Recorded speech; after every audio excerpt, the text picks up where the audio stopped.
Hi hello నమస్తే welcome to good morning Ongole sponsored by Tanishq RTC bus stand ఎదురు Kurnool road Ongole. So అందరూ కూడా morning లేచేసి అలా ఫ్రెష్ అయిపోయి మన D channel and good morning ఒంగోల్ని చూస్తూ చిల్ అయిపోతున్నారు కదా.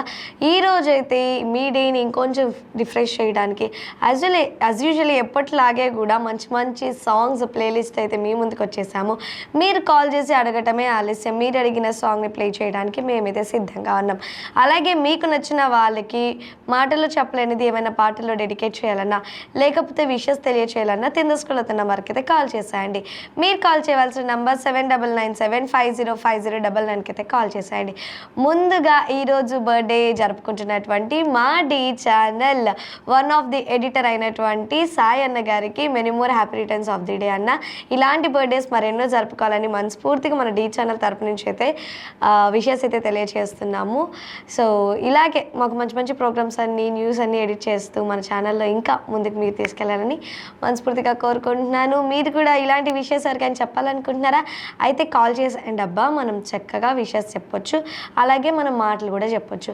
నిన్న ఒకళ్ళు మనలో ఒక క్వశ్చన్ అడిగారు మహేష్ గారు, భారతదేశం అండ్ పాకిస్తాన్ కలిసి ఉన్నప్పుడు మన జనాభా ఎంత అని. మీరు ఎవరికైనా తెలిస్తే కూడా కాల్ చేసేయండి. నేను సెర్చ్ చేసినంత వరకు నాకు ఆన్సర్ తెలిసినంత వరకు ఏంటంటే సుమారు 32 కోట్ల జనాభా ఉండేదంట అప్పట్లో. అంటే క్లియర్గా చెప్పాలి అంటే మన భారతదేశంలో 1947 నాటికి 29 కోట్లకు పైగా ఉండేవాళ్ళు. పాకిస్తాన్ దాదాపు 3 కోట్లకు పైగా జనాభా ఉండేది అని చెప్పి ఉంది. సో మహేష్ గారు కాల్ చేసి ఆన్సర్ ఏం చెప్తారో కూడా చూద్దాం. ఈరోజు నేను అడిగే క్వశ్చన్ ఏంటి అని అంటే, నరేంద్ర మోదీ గారికి ముందు భారత ప్రధాని ఎవరు? సో ఇలాంటి జనరల్ నాలెడ్జ్ క్వశ్చన్స్ కూడా అడుగుదాం.